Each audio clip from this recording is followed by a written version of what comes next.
Hello everyone, this is Tushar Sisodia. एक बार आपका फिर से स्वागत है नीट एस्पिरेंट्स में, जिसमें कि हम क्लास 10th में carbon and its compound chapter के अंदर पार्ट फर्स्ट में हम वाइटल फोर्स थ्योरी और कैसे ऑर्गेनिक केमिस्ट्री की शुरुआत हुई इस सब के बारे में डिस्कस कर चुके थे। आज हम चैप्टर के अंदर एंटर करेंगे और जो चैप्टर का नाम है वो है कार्बन एंड इट्स कंपाउंड। तो शुरू करते हैं हम चैप्टर को। सबसे पहले हम इंट्रोडक्शन देखेंगे कि क्या होता है कार्बन और कार्बन की क्या क्या जनरल प्रॉपर्टीज होती हैं, क्या क्या जनरल कैरेक्टरिस्टिक्स होती हैं, और उसके बाद हम कार्बन कैसे कंपाउंड्स बनाता है इस सब के बारे में डिस्कस करेंगे। तो सबसे पहले हम इंट्रोडक्शन की बात करते हैं।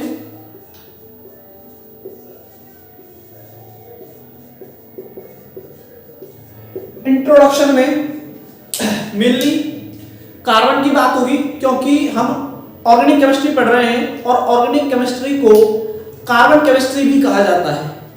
ऑर्गेनिक केमिस्ट्री को कार्बन केमिस्ट्री भी कहा जाता है क्योंकि ऑर्गेनिक कंपाउंड जो होते हैं हम जानते हैं कि वो कार्बन से बनकर बने हुए होते हैं। तो इसीलिए हम पूरी ऑर्गेनिक केमिस्ट्री में मेनली सिर्फ कार्बन के ऊपर ही फोकस करेंगे। तो कार्बन के बारे में अगर बात की जाए, इंट्रोडक्शन की कार्बन की, तो सबसे पहले हम बात करें कार्बन की अकरेंस की। अकरेंस का मतलब है कि कार्बन कहां पे पाया जाता है, कार्बन कैसे पाया जा सकता है। तो कार्बन हमारा फ्री स्टेट में भी पाया जा सकता है, फ्री स्टेट में पाया जा सकता है, या फिर वो कंबाइंड फॉर्म में भी पाया जा सकता है।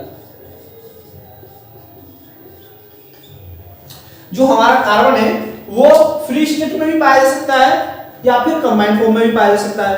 फ्री स्टेट का मतलब है कि कार्बन सिर्फ सी फॉर्म में पाया जा सकता है, जैसे एलोट्रोप्स के फॉर्म में। जैसे तुमने देखा होगा ग्रेफाइट और कार्बन और फुलरेंस, ये तीन कार्बन के क्या होते हैं, एलोट्रोप्स होते हैं। ये क्या होते हैं इसको आप आगे पढ़ोगे, लेकिन मैं जनरली ये बता रहा हूं कि कार्बन जो है वो फ्री स्टेट में पाया जा सकता है या फिर वो कंबाइंड फॉर्म में भी पाया जा सकता है किसी भी एलिमेंट के साथ, जैसे कि CCl4, C6H12O6, या फिर इस तरह के भी कंपाउंड्स के फॉर्म में भी हमें कार्बन देखने को मिल सकता है। हम बात कर रहे हैं कि कार्बन अकरेंस, कार्बन कहां पे पाया जा सकता है और किस किस फॉर्म में जनरली कार्बन प्रेजेंट होता है। तो हमने देखा कार्बन कैसे प्रेजेंट होता है, फ्री स्टेट में भी प्रेजेंट हो सकता है या फिर वो कंबाइंड फॉर्म में प्रेजेंट हो सकता है।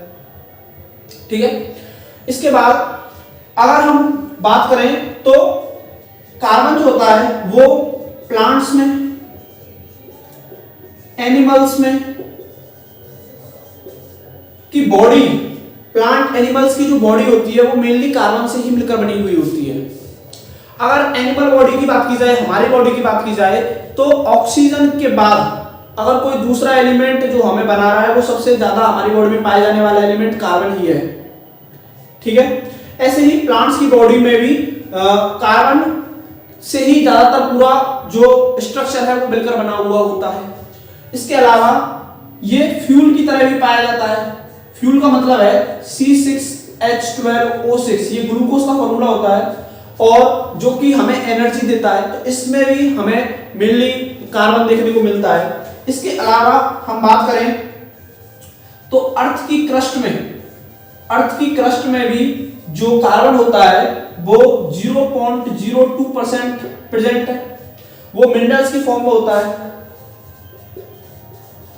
अर्थ की क्रस्ट में बहुत सारे, जो अर्थ की क्रस्ट होती है, जो ऊपर वाली लेयर होती है, उसमें जो कार्बन होता है वो 0.02% प्रेजेंट है और मिनरल्स की फॉर्म में पाया जाता है, जैसे कैल्शियम कार्बोनेट हो गए। ठीक है, ये सब जो मिनरल्स हैं इनकी फॉर्म में कार्बन देखने को मिलता है। और एटमॉस्फेयर में, जैसा कि आप सबको पता होगा, एटमॉस्फेयर में जो कार्बन डाइऑक्साइड है वो कितनी है, 0.03%। तो जो कार्बन होता है वो एटमॉस्फेयर में 0.03% प्रेजेंट है और अर्थ क्रस्ट के अंदर वो 0.02% प्रेजेंट है। उसके अलावा प्लांट बॉडी में, एनिमल बॉडी में और बहुत सारे फ्यूल्स के फॉर्म में, है ना, फूड के फॉर्म में और मेडिसिन के फॉर्म में भी हमारे चारों तरफ कार्बन हमें प्रेजेंट रहता है। इसके बाद ये तो बात करी हमने कि कार्बन के अकरेंस की, कि कार्बन कहां पे पाया जाता है, कैसे हमारे चारों तरफ कार्बन प्रेजेंट रहता है।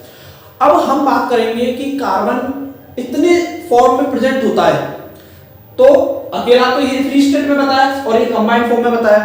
तो कैसे कार्बन कंपाउंड बनाता है, कार्बन की जनरल प्रॉपर्टीज के बारे में देखेंगे। यहां से जो है चैप्टर मेनली हम शुरू करने जा रहे हैं। तो ये भी इंपॉर्टेंट है, ये पूछ लिया जाता है कि अर्थ क्रस्ट में जो कार्बन है वो कितने परसेंट है, या फिर एटमॉस्फेयर में जो कार्बन है वो कितने परसेंट है। तो इसको भी आप नोट कर सकते हो। तब तक मैं इसे इरेज कर देता हूं।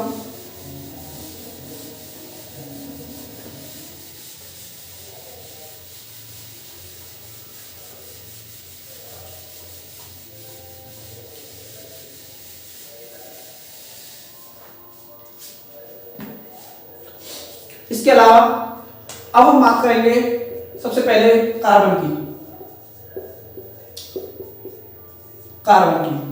तो कार्बन का जो सिंबल होता है, कार्बन का जो सिंबल होता है उसको सी से रिप्रेजेंट किया जाता है, सी होता है। अच्छा, तो अब हम बात करेंगे कि कार्बन का एटॉमिक नंबर कितना होता है। एटॉमिक नंबर, तो एटॉमिक नंबर होता है कार्बन का 6 या फिर 6, और एटॉमिक मास होता है कार्बन का 12।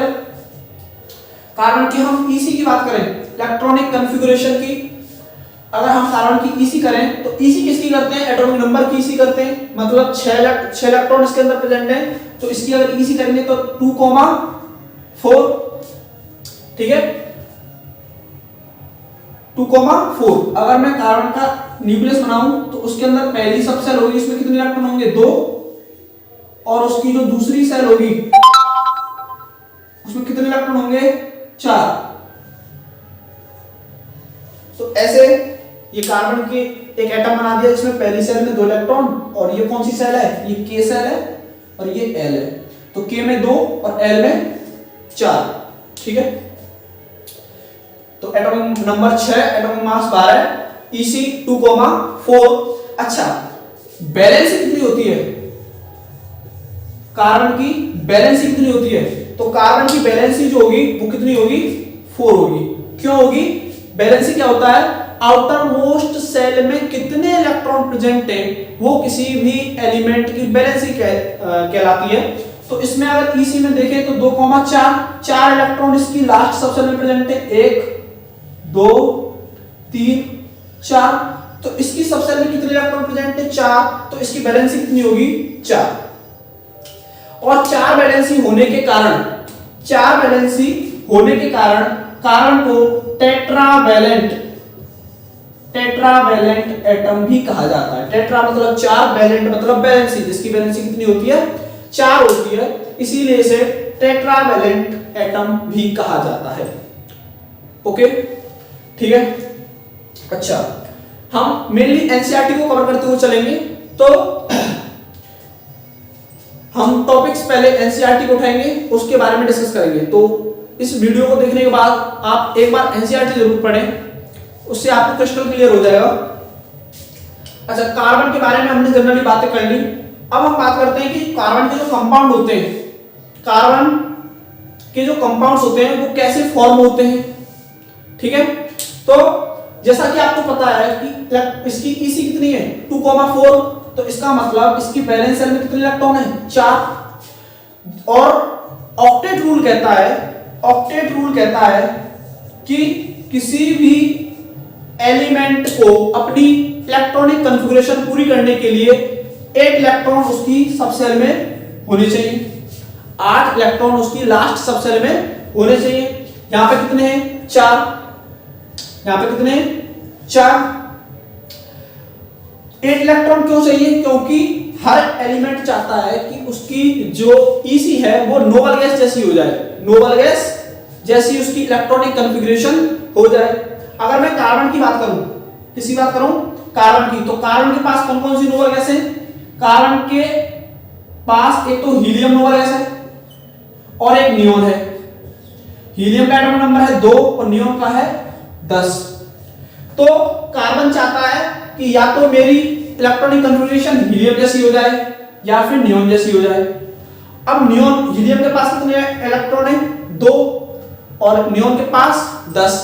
तो या तो इसे कोई 4 इलेक्ट्रॉन दे दे, इसकी 4 इलेक्ट्रॉन इसे कोई दे दे, तो इसकी ईसी नियोन जैसी हो जाएगी, 2,4 + 4 तो 8 और 2 10। या फिर ऐसा हो कि ये क्या करे, 4 इलेक्ट्रॉन लॉस कर दे, तब भी इसकी ईसी कैसी हो जाएगी? हीलियम जैसी हो जाएगी। तो इट मींस कि कार्बन के पास 2,4 की वैलेंसी है, ईसी है। अगर इसे कोई 4 इलेक्ट्रॉन ऐड कर दे तो इसकी ईसी पूरी हो जाएगी, मतलब ये स्टेबल कॉन्फ़िगरेशन पे आ जाएगा। या फिर ये 4 इलेक्ट्रॉन क्या कर दे, लॉस कर दे, तब भी ये क्या करेगा, एक स्टेबल ईसी अटेंड कर लेगा। अभी मैं इसको इरेज कर देता हूं ऊपर वाले को।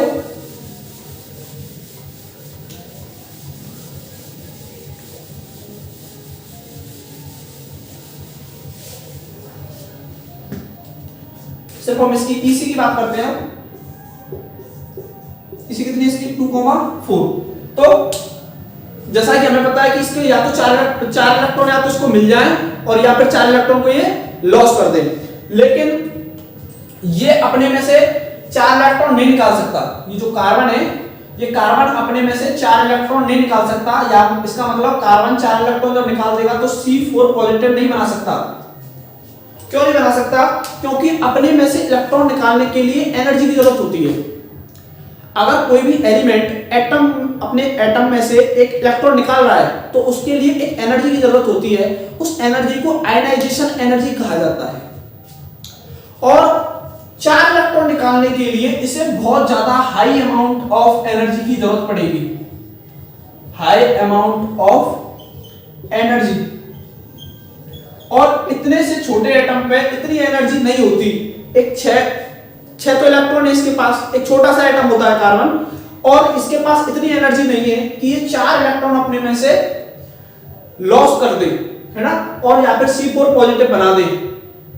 तो इसका मतलब ये 4 इलेक्ट्रॉन अपने में से लॉस नहीं कर सकता। क्यों नहीं लॉस कर सकता? क्योंकि 4 इलेक्ट्रॉन लॉस करने के लिए high amount of ionization energy की जरूरत होती है, और इस कारण ये जो कार्बन है ये 4 इलेक्ट्रॉन लॉस नहीं कर सकता। अब आप कहोगे कि 4 इलेक्ट्रॉन ये अपने में से नहीं निकाल सकता, तो कोई इसको 4 इलेक्ट्रॉन दे दे, तब भी इसका काम चल जाएगा। लेकिन अगर इसको 4 इलेक्ट्रॉन मिल जाते हैं, मतलब अगर इस पे ये 4 इलेक्ट्रॉन, मैं मान के चलो कि इसको 4 इलेक्ट्रॉन मिल गए, 1 2 3 4। अब इसको 4 इलेक्ट्रॉन अगर बाय द वे कोई दे भी देता है, तो तुम यहां पे देखो इसके पास इलेक्ट्रॉन कितने हो गए, इसके पास इलेक्ट्रॉन कितने हो गए, 10 भाई, 2 अंदर की सेल में और 8 बाहर की सेल में, तो इलेक्ट्रॉन कितने हो गए। अब इसके पास कितने इलेक्ट्रॉन हो गए, 10 इलेक्ट्रॉन हो गए। और इसके न्यूक्लियस में प्रोटॉन कितने हैं भाई, प्रोटॉन तो 6 ही होंगे। अगर किसी का एटॉमिक नंबर, कार्बन का एटॉमिक नंबर 6 था पहले, तो इसका मतलब इसके पास 6 इलेक्ट्रॉन थे और 6 प्रोटॉन थे, तभी तो ये बैलेंस था, स्टेबल था। 6 इलेक्ट्रॉन के जो नेगेटिव चार्ज ने 6 प्रोटॉन के पॉजिटिव चार्ज को कैंसिल कर रखा था, तो ये कैसा था, स्टेबल था। लेकिन अब इलेक्ट्रॉन कितने हो गए, 10, क्योंकि 4 इलेक्ट्रॉन ऐड हो गए। और न्यूक्लियस के अंदर कितने प्रोटॉन है, 6 प्रोटॉन है, इसका मतलब 6 पॉजिटिव चार्ज है। तो अब ये जो एटम होगा ये कैसा हो जाएगा, अनस्टेबल हो जाएगा। कैसा हो जाएगा, अनस्टेबल हो जाएगा। क्यों अनस्टेबल हो जाएगा?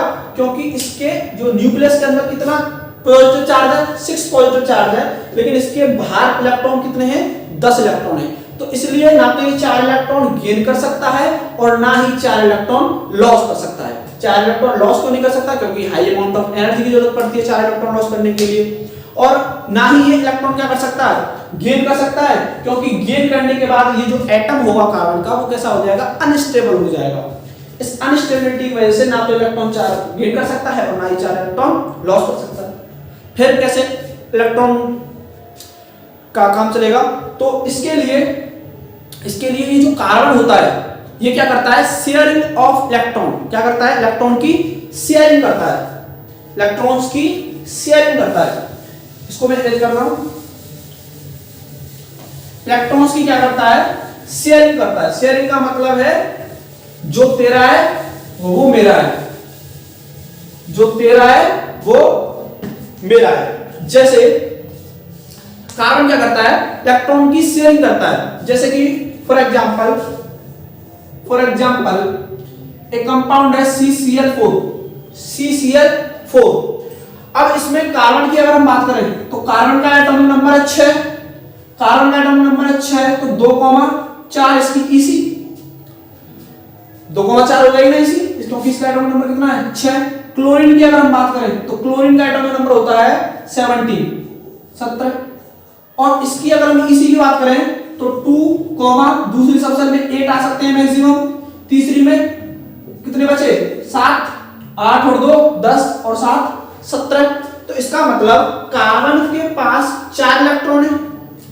भाई कार्बन के पास कितने इलेक्ट्रॉन है, 4 इलेक्ट्रॉन लास्ट सबसेल में।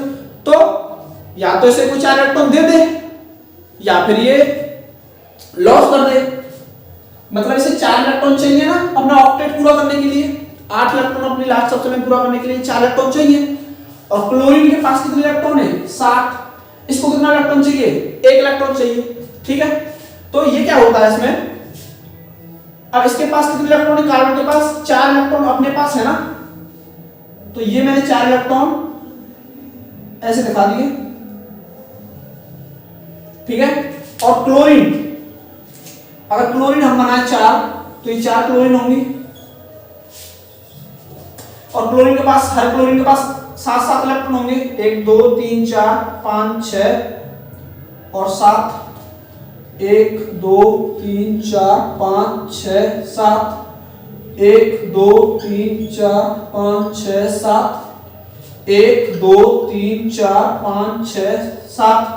अब देखो क्लोरीन के पास 7 इलेक्ट्रॉन है और कार्बन के पास 1 इलेक्ट्रॉन है। अब ये इलेक्ट्रॉनों को ट्रांसफर नहीं करेगा, याद रखना, इलेक्ट्रॉन ट्रांसफर नहीं होंगे, इलेक्ट्रॉन की क्या होगी शेयरिंग होगी, इलेक्ट्रॉन्स की क्या होगी शेयरिंग होगी।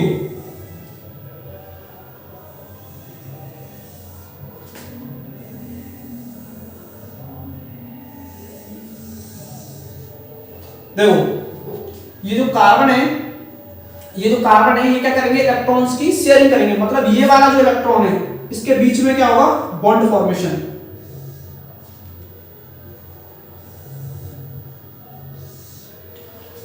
अब देखो कार्बन के पास कितने इलेक्ट्रॉन हो गए 1 2 3 4 5 6 7 8, तो 8 इलेक्ट्रॉन पूरे हो गए। इसका मतलब इसका ऑक्टेट पूरा हो गया।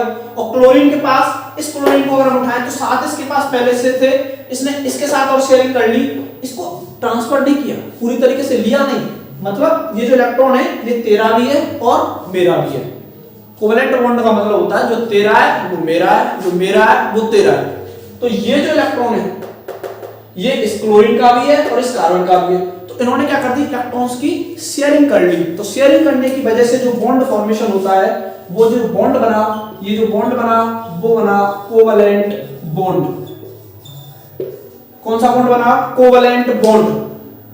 What is covalent bond? Covalent bond is the bond formed by the sharing of electrons between two atoms. ठीक है, यहां पे जरूरी नहीं है कार्बन के बीच में ही होता है, और बहुत सारे एलिमेंट्स, अलग अलग एलिमेंट्स के बीच में कोवेलेंट बॉन्ड फॉर्मेशन होता है। लेकिन मेन बात यह है कोवेलेंट बॉन्ड तब बनेगा जब इलेक्ट्रॉन्स की क्या होगी शेयरिंग होगी। ठीक है, इलेक्ट्रॉन्स की क्या होगी शेयरिंग होगी। अच्छा कोवेलेंट बॉन्ड तुमने 9th क्लास में आयनिक बॉन्ड पढ़ा होगा। आयनिक बॉन्ड वो होता है जब इलेक्ट्रॉन्स की ट्रांसफर होने की वजह से जो बॉन्ड फॉर्मेशन होता है, इलेक्ट्रॉन्स के ट्रांसफर होने की वजह से जो बॉन्ड फॉर्मेशन होता है वो हमारा आयनिक बॉन्ड होता है। उसकी कुछ कैरेक्टरिस्टिक भी पढ़ी होंगी आपने, तो कुछ कोवेलेंट बॉन्ड की भी हम कैरेक्टरिस्टिक बता देते हैं। जैसे कोवेलेंट बॉन्ड की कैरेक्टरिस्टिक में इनका जो बॉइलिंग पॉइंट होता है, इनका जो बॉइलिंग पॉइंट होता है वो लो होता है, low boiling point, low melting point. इनका जो बॉइलिंग पॉइंट और मेल्टिंग पॉइंट क्या होता है, सॉरी, इनका लो मेल्टिंग पॉइंट और लो बॉइलिंग पॉइंट होता है।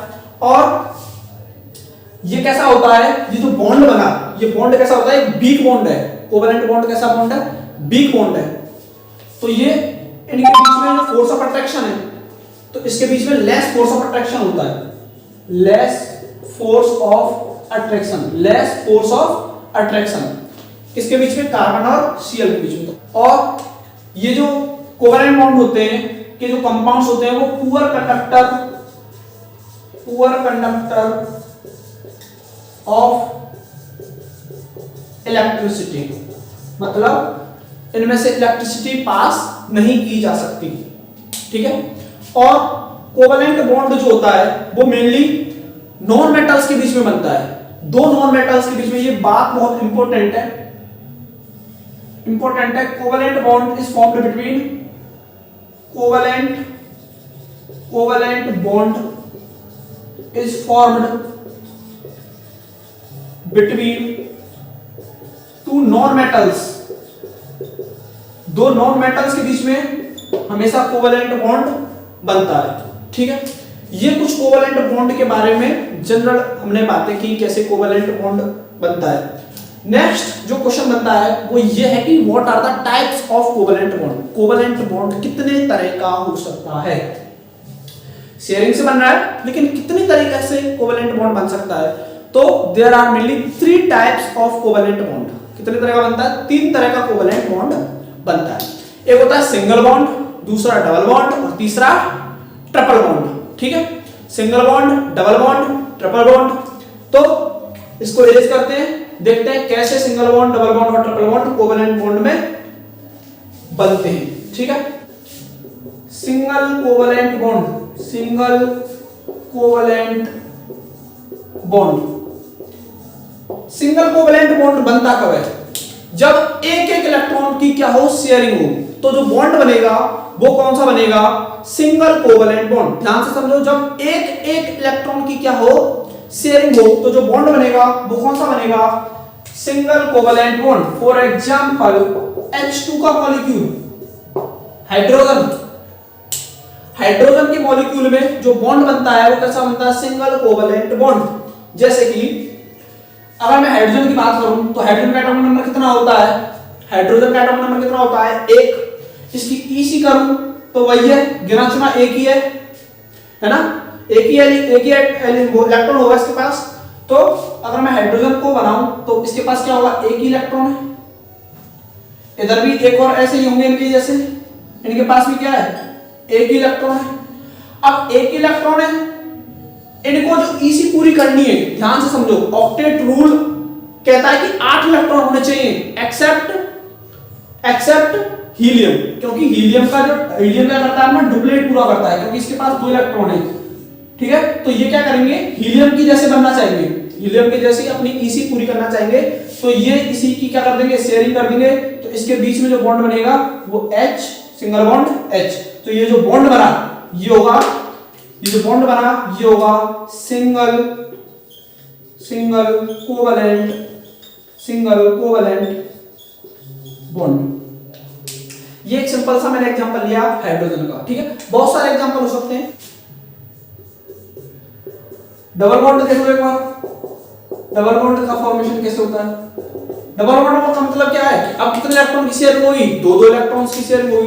तो फॉर एग्जांपल ये जो हमें सीन देखने को मिलता है वो मिलता है O2 के मॉलिक्यूल में, ऑक्सीजन के लिए क्या है, ऑक्सीजन के मॉलिक्यूल में। ऑक्सीजन की अगर हम बात करें तो ऑक्सीजन का एटॉमिक नंबर कितना होता है, 8। EC करें तो 2,6, मतलब लास्ट सबसेट में कितने इलेक्ट्रॉन है, 6। एक और ऐसा ही होगा इनके जैसा, वो भी कुछ ऐसे ही होंगे, उनकी भी 2,6। तो इधर मैंने एक ऑक्सीजन बनाया, इस ऑक्सीजन के पास कितने इलेक्ट्रॉन है, 1 2 3 4 5 6, डन। इनके पास भी 1 2 3 4 5 6। अब देखो, मुझे क्या पता कि 2 इलेक्ट्रॉनों की शेयरिंग होगी या 3 इलेक्ट्रॉनों की शेयरिंग होगी। तो ये मुझे बताएगी EC, कौन बताएगी, इलेक्ट्रॉनिक कॉन्फ़िगरेशन। कितने इसके पास, 2,6, मतलब 6 इलेक्ट्रॉन इसके पास ऑलरेडी हैं। तो इसे कितनों की शेयरिंग करनी चाहिए, तुम लोग बताओ भाई। इसके पास 6 इलेक्ट्रॉन पहले ही है, इसे अपना ऑक्टेट पूरा करना है, तो इसे कितने इलेक्ट्रॉन्स की शेयरिंग करनी चाहिए अपना ऑक्टेट पूरा करने के लिए, 6 हैं तो 2 की शेयरिंग और कर ले तो कितने हो जाएंगे, 8 हो जाएंगे दोनों के पास। तो अगर ये इनके इस वाले इलेक्ट्रॉनों को शेयरिंग कर ले और ये इसके इन दोनों इलेक्ट्रॉनों की शेयरिंग कर ले और इन दोनों के बीच में बॉन्ड बन जाए तो दोनों का काम बन जाएगा। ठीक है, तो ये जो स्ट्रक्चर है वो तुम्हें कुछ ऐसा दिखेगा, है ना, और इनके पास यहां पे 2 ऐसे इलेक्ट्रॉन खाली रहेंगे। अब ये जो इलेक्ट्रॉन है ना, मैं तुमको बता देता हूं, ये इलेक्ट्रॉन बॉन्डिंग में पार्टिसिपेट नहीं कर रहे हैं। बॉन्डिंग में पार्टिसिपेट कौन कौन से इलेक्ट्रॉन कर रहे हैं, ये वाले। तो जो इलेक्ट्रॉन बॉन्डिंग में पार्टिसिपेट नहीं करते, जो इलेक्ट्रॉन बॉन्डिंग में पार्टिसिपेट नहीं करते, इन इलेक्ट्रॉन को हम कहते हैं लोन पेयर। क्या कहते हैं, लोन पेयर। जो इलेक्ट्रॉन्स, ये जो इलेक्ट्रॉन है ना, ये बॉन्डिंग में पार्टिसिपेट नहीं कर रहे हैं, तो इनको बोलेंगे हम लोन पेयर ऑफ इलेक्ट्रॉन्स। ठीक है, तो ये बन गया हमारा डबल बॉन्ड। क्लियर। ऐसे ही अब हम बात करते हैं किसकी, ट्रिपल बॉन्ड की। और ट्रिपल बॉन्ड क्या है, जब इलेक्ट्रॉन कितने हो, कितने इलेक्ट्रॉन हो भाई, 3 इलेक्ट्रॉन। कितने इलेक्ट्रॉन हो, 3। जब 3 इलेक्ट्रॉन्स की शेयरिंग हो तो जो बॉन्ड बनता है वो कौन सा बनता है, triple bond. For example N2, for example N2 तो नाइट्रोजन के पास कितने एटॉमिक नंबर होता है, नाइट्रोजन का 7 होता है। तो 2,5 तो इसके पास कितने इलेक्ट्रॉन है, 1 2 3 4 5, इधर 1 2 3 4 5, तो 5 इलेक्ट्रॉन है, 3 की शेयरिंग कर लें तो ऑक्टेट पूरा हो जाएगा। बिल्कुल, तो करा दो शेयरिंग। यहां से इसने ले लिए इसके, आ जाओ भाई तीनों, और इसने ले लिए इसके तीनों, तो बॉन्ड बन गए तीनों के बीच में। ठीक है, तो N ट्रिपल बॉन्ड N। तो ये जो मॉलिक्यूल बन गए ये हो गए triple bond, triple covalent bond. ये जो बॉन्ड बन रहा है ये सब कैसे बॉन्ड है, कोवैलेंट बॉन्ड। आज के लिए इतना ही है, और अगली जो वीडियो आएगी उसमें हम एलोट्रोप्स ऑफ कार्बन देखेंगे। ये जो टॉपिक था बहुत इंपॉर्टेंट था। ठीक है, इसमें हमने देखा कि कार्बन की अकरेंस, कार्बन कहां पे पाया जाता है ना। कार्बन की अकरेंस के बाद हमने कार्बन की जनरल प्रॉपर्टीज देखी, कार्बन कैसे बॉन्ड फॉर्मेशन करता है ना। कार्बन कोवैलेंट बॉन्ड बनाता है, कोवैलेंट बॉन्ड कितने तरह के होते हैं, single bond, double bond, triple bond, इन सब के बारे में हमने देखा। बस ऐसे ही अपना सपोर्ट बनाए रखिए, और अगर वीडियो अच्छी लगी हो तो वीडियो को लाइक करें और चैनल को सब्सक्राइब करना ना भूलें। ठीक है, मिलते हैं अगली वीडियो में, तब तक के लिए धन्यवाद।